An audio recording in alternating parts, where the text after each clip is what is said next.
오늘은 프랑스 루이 16세의 왕비 마리 앙투아네트와 스웨덴 페르젠 백작의 이루어질 수 없는 사랑 이야기를 알아보겠습니다.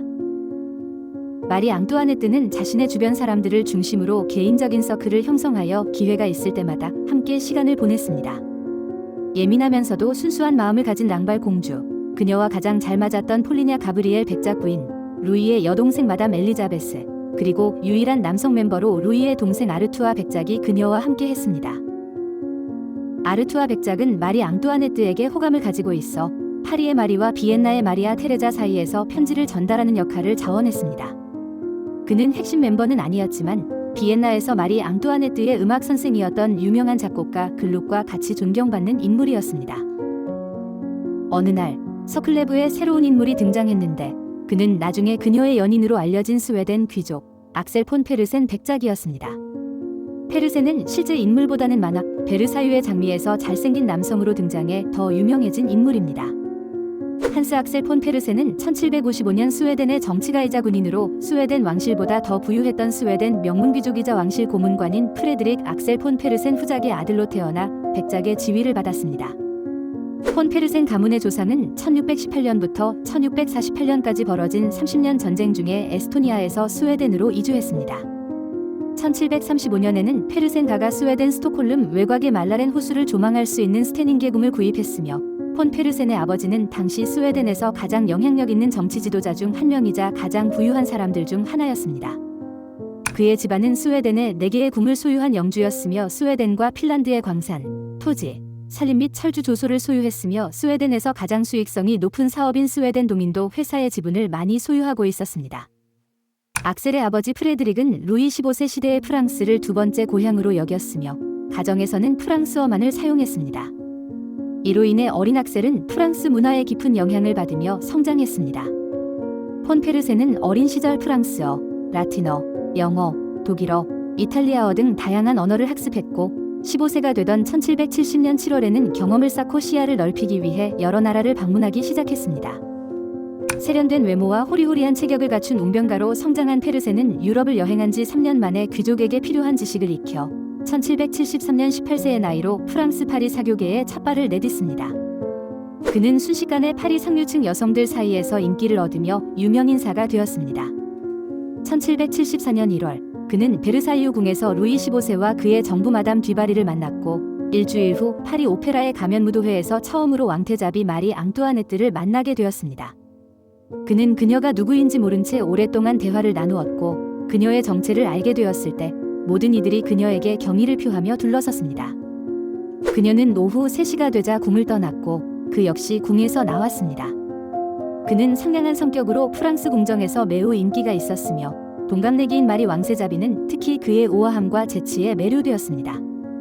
그러나 페르센은 유럽 투어를 이어가야 했고 스웨덴으로 돌아간 후 3년 동안 구스타프 3세의 측근으로 활동하며 그녀와 떨어져 지냈습니다. 두 사람의 관계가 재개된 것은 거의 4년 후인 1778년 여름 23세의 페르센이 두 번째로 프랑스를 방문했을 때였습니다. 그해 늦여름 페르센은 친구 베링턴 보몽과 남작드 스테딩크와 함께 노르망디로 여행해 브로글리 공작 지휘 아래 대규모 군대의 훈련을 참관하고 이후 장교들을 위한 저녁 파티에 참석해 3년 만에 왕실 가족을 다시 만나게 됩니다. 그는 왕실의 경의를 표하기 위해 베르사유에 방문했습니다. 매력적인 왕비는 그를 보고 오렌지인을 만나게 되어 기뻐요라고 말했습니다. 그러나 다른 왕실 가족들은 그에게 아무 말도 건네지 않았습니다. 8월 26일에 그가 알고 있는 가장 아름답고 친절한 왕비는 그에 대한 질문을 자주 하며 친근함을 보여주었습니다. 또 그녀는 스웨덴 외교관 크루츠에게 페르젠이 왜 일요일 카드 파티에 참석하지 않았는지 물어보기도 했습니다. 그녀는 임신하여 배가 눈에 띄게 부푼 상태였습니다. 왕비는 그에게 호의를 베풀었고 그는 종종 그녀의 카드 게임에 참여해 예를 갖추었습니다. 그의 스웨덴 제복에 대한 이야기가 나오자 그녀는 그 옷을 입은 그를 보고 싶어 했고 그는 궁정이 아닌 그녀의 사적인 공간인 푸티 트리아농으로 갔습니다. 베르사유와는 달리 푸티 트리아농에서의 복장과 매너는 훨씬 단순하고 소박했습니다. 그는 마리 왕비의 측근이 되어 푸티 트리아농에서 열린 그녀의 사적인 모임에 초대받았습니다. 그들의 친분이 급속도로 깊어지자 궁중에서는 질투하는 이들이 생겼고 두 사람이 가까워졌다는 소문이 퍼지며 그가 왕비의 애인이라는 루머가 돌기 시작했습니다. 이에 페르세는 스캔들을 피해 떠날 수밖에 없었습니다. 1780년 초 25세의 페르세는 스웨덴 대사 구스타프 필립 크로이츠에게 프랑스의 영향력을 행사해 자신을 미국 프랑스 원정군 총사령관 로샹보의 보좌관으로 임명해 줄 것을 요청했습니다. 그는 미국 독립전쟁에 참전함으로써 모든 위험을 감수했고 시간이 그를 더욱 단단하게 만들 것이라는 것은 분명했지만 그가 떠나기 전 며칠 동안 왕비는 종종 눈물로 슬픔을 표현했습니다. 1783년 미국 독립전쟁이 종결되면서 스웨덴의 구스타프 3세는 페르센을 경비대장으로 임명하고 그가 독일에서 자신과 합류하도록 지시했습니다. 구스타프 3세는 덴마크와의 전쟁을 준비 중이었으며 대륙을 돌며 다른 국가들의 지원을 확보하려 하였습니다. 그는 페르센을 스웨덴 군대의 함대 대령으로 승진시켰습니다. 구스타프 3세는 페르센이 프랑스 육군 보병 연대에서 스웨덴 군대의 대령으로 임명되도록 루이 16세를 설득했습니다. 1784년 6월 7일 페르센은 구스타프 3세와 함께 베르사유로 돌아왔고 스웨덴은 19일에 프랑스와 동맹 조약을 체결했습니다. 6월 27일에는 구스타프 3세와 그의 측근들이 푸티 트리아농에 초대되었으며 페르센은 마리 앙뚜아네트의 옆자리에 앉게 되었습니다. 그것은 첫 만남 이후 11년째 되던 해였습니다. 스웨덴으로 돌아온 지 한 달 만에 그는 마리 앙뚜아네트가 오딘이라고 이름 붙인 개를 돌보게 되었고 페르센은 파리, 베르사유, 발랑시엔을 오가며 새로운 삶을 살게 되었습니다. 마리 앙투아네트는 페르젠 백작을 만난 후 베르사유의 푸티 트리아농에 아모라 불리는 작은 농촌 마을을 조성했으며 이곳에는 11채의 농가와 물레방아가 있었습니다. 페르젠은 미국에서 돌아온 후 6주간 베르사유에 머물고 떠난 뒤 마리 앙투아네트가 임신한 사실이 알려졌습니다. 1785년 3월 27일 마리 앙투아네트가 25세의 나이에 둘째 아들을 낳았습니다. 노르망디 공작으로 임명된 둘째 루이 샤를르는 병약했던 형 루이 조셉과 달리 건강하고 키가 컸습니다. 마리 앙뚜아네트는 둘째 아들을 매우 사랑하여 수 다무프 아이고 내 사랑이라고 애칭으로 불렀습니다. 둘째가 첫째와 외모나 체격이 달랐기 때문에 사람들은 자연스럽게 아빠가 누구지? 라는 의문을 가졌습니다. 페르젠의 자식이라는 소문이 퍼지기 시작했습니다. 이 둘째에 대한 소문은 마리 앙뚜아네트에 대한 프랑스 국민들의 증오를 더욱 부채질했습니다. 왕비에 대한 대중의 인식은 방탕, 음란, 낭비, 탐욕 등 부정적인 이미지였습니다. 그러나 페르젠은 마리 앙뚜아네트를 우아하고 따뜻한 이상적인 어머니이자 왕비로 여겼으며 그들의 관계는 육체적인 것보다 정신적인 유대가 더 강했다고 생각했습니다. 혁명 이후 망명을 선택한 다른 귀족들과 달리 페르센은 국왕 일가가 생클루성에 머무를 때 거의 매일 밤 그들을 찾아갔고 튤르리 궁으로 이동했을 때에도 감시를 피해 접견하는 데 성공하며 발행 탈출을 계획했습니다. 스웨덴 출신 한스 악셀 폰 페르센 백작이 마리 앙뚜아네트에 대한 깊은 사랑과 흠모로 움직였다는 것입니다. 루이는 페르센이 왕비에 대해 갖고 있는 감정을 알고 있었습니다. 그럼에도 그는 프랑스와 왕의 권위를 회복할 수 있는 유일한 방법은 대외 전쟁이나 내전뿐이다 라고 끊임없이 말하는 이 스웨덴 귀족의 충성을 신뢰할 수밖에 없었습니다. 남편으로서 자신의 부인에 대한 페르센의 헌신을 믿어야만 했던 것은 아이러니한 일이었습니다. 페르센은 자신의 모든 재산을 쏟아부어 위기에 처한 루이 16세와 왕비를 해외로 도피시키려는 계획을 세우고 실행에 옮겼으며 그 계획은 거의 성공 직전까지 갔었습니다. 페르센의 왕비에 대한 사랑은 앙투아네트와 루이의 운명뿐만 아니라 프랑스 역사의 진로까지도 완전히 바꿀 뻔했지만 망명 준비가 시작되자마자 앙투아네트의 고집이 문제를 일으키기 시작했습니다. 왕비가 페르센에게 요청하여 준비시킨 첫 번째 것은 6마리의 말이 끄는 대형 마차였습니다. 페르센이 가족이 따로 움직이면 훨씬 안전하다고 설득했지만 그들은 꿈쩍도 하지 않았습니다. 어디를 가든지 온 가족이 함께 이동해야 한다는 것이 이유였습니다. 결국 마차 제작에 더 많은 시간이 걸렸고 궁에서 별도의 마차로 탈출한 후 첫 번째 만남의 장소에서 대형 마차로 갈아타기로 합의했습니다. 또한 망명하는 동안 루이의 이 두 가지 욕망도 큰 장애물이 되었는데 하나는 그의 억제할 수 없는 강한 식욕이었고 다른 하나는 페르센에 대한 질투였습니다. 포장되지 않은 울퉁불퉁한 시골길을 시속 20km로 달리는 고속마차는 엄청난 체력을 요구했습니다. 벨기에의 전기작가 앙드레 카스텔로에 따르면 비만한 루이는 그러한 여행을 더 이상 견딜 수 없어서 첫 숙소가 있는 봉디에서 페르센에게 즉시 마차에서 내릴 것을 요구했습니다. 페르센은 국경까지만 자신에게 맡겨달라고 간청했지만 왕가는 그를 남겨두고 떠났고 그때부터 마차는 느리게 움직이기 시작했습니다. 루이 16세는 대식가로 유명했으며 목숨을 건 도주 중에도 지역 특산물을 맛보기 위해 시간을 낭비했습니다. 결국 왕비의 연인에게 목숨을 의탁해야 했던 상황에서 페르센에 대한 분노와 질투, 그리고 여행의 고난을 견디지 못하는 비만한 체력은 왕가 일행에게 치명적이었습니다. 그 후 결단력이 부족했던 루이가 할 수 있는 일은 단 하나, 잡히는 것 뿐이었습니다.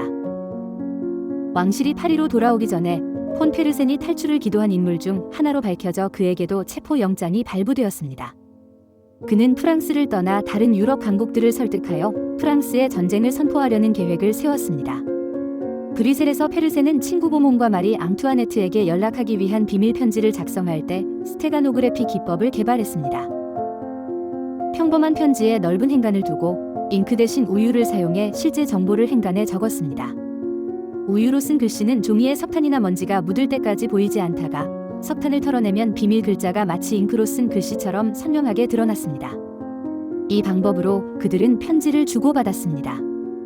그는 용감하고 확고한 왕정주의자로 혁명 세력의 감시에도 불구하고 두 사람의 서신 교환은 중단되지 않았습니다. 최근 언론에 발표된 편지를 통해 서로에 대한 애정이 엿보이기는 하지만 연애 감정이라기보다는 페르센이 조심스럽고 배려 깊은 남자임을 시사합니다. 왕비가 살아있는 마지막 순간까지 그는 왕비의 탈출을 위한 새 계획을 세웠고 유럽 전역의 궁정을 돌아다니며 왕비를 구하기 위해 노력했으나 결국 모든 시도가 헛되었습니다. 1793년 1월 브뤼셀에서 마리 왕비의 처형 소식을 접한 페르센은 누이에게 보낸 편지에서 자신의 암담한 심정을 다음과 같이 표현했습니다. 그녀는 내 삶의 이유였고 사랑하지 않은 단 한순간도 없었다. 나는 모든 것을 바쳤으며 가슴 깊이 그녀를 사랑했고 수천 번이라도 그녀와 내 목숨을 바꿀 수 있었다. 이제 그녀가 없으니 어떻게 살아야 할지 모르겠다. 사랑하는 누이여, 지금 나는 단지 그녀의 곁에서 죽고 싶다는 생각뿐이다. 오직 그녀를 위해서. 왕비가 세상을 떠난 후 그는 모든 희망을 상실하고 인생에 대한 냉소와 사람들에 대한 혐오감에 빠졌으며 무엇보다 자신에 대한 죄책감에 괴로워했습니다. 고국으로 돌아온 페르센은 인생의 회의감을 품고 사람들을 멀리할수록 그의 지위와 명예는 오히려 더욱 높아만 갔습니다.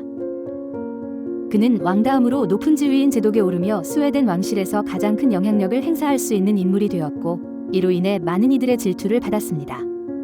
또한 그는 국민들에게도 많은 미움을 받았습니다.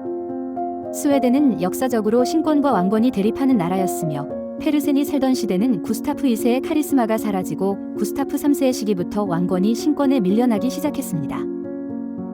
스웨덴의 슈에드에서도 프랑스 혁명의 영향이 서서히 퍼지기 시작했습니다. 그러나 페르센은 마리 앙뚜아네트를 죽음으로 몰고 간 혁명과 프랑스 및 그 민중들을 극도로 혐오했으며 매우 보수적인 정치를 추구했습니다. 이러한 상황 속에서 1810년 5월 28일 슈에드의 왕위 계승자이자 덴마크 왕자인 칼 아우구스트가 갑작스럽게 사망하는 사건이 발생했습니다. 칼 아우구스트는 페르센이 지지하던 인물이었습니다. 그러나 그의 적들은 은밀히 페르센이 왕이 되기 위해 왕세자를 독살했다는 소문을 퍼뜨렸습니다. 이는 터무니없는 이야기였지만 페르센을 싫어하는 사람들 사이에서는 사실이냥 널리 받아들여졌습니다. 그는 이에 아랑곳하지 않고 왕세자의 장례식에 참석하기 위해 거리로 나섰으나 분노한 군중 속의 선원 오토 요한 텐더펠트에 의해 살해되었습니다. 결국 페르센은 자신이 원했던 죽음을 맞이했고 마리 앙투아네트처럼 군중에 의해 살해되었습니다. 그의 구멍나고 찢어진 시체 옆에서 폭동에 참여한 한 사람이 A와 F라는 이니셜이 새겨진 페르센의 시계를 발견했습니다. 이 시계는 마리가 1785년에 스위스의 보석상에게 의뢰하여 두 개를 제작했으며 하나는 자신이 소장하고 다른 하나는 선물로 주었던 것입니다. 페르센 백작은 외교관으로서 사교적이고 활발한 성격을 지녔으며 당시의 관습에 따라 다른 왕족이나 귀족들과 같이 사교계에서 활동하며 여러 연인을 두었지만 결혼하여 가정을 이루는 것은 원하지 않았습니다. 그는 평생을 마리 앙뚜아네트의 충성스러운 기사로서 그녀를 사랑하며 살았다고 알려져 있습니다. 지금까지 마리 앙투아네트와 페르젠 백작의 안타까운 사랑 이야기를 알아보았습니다. 감사합니다. 구독과 좋아요 부탁드립니다.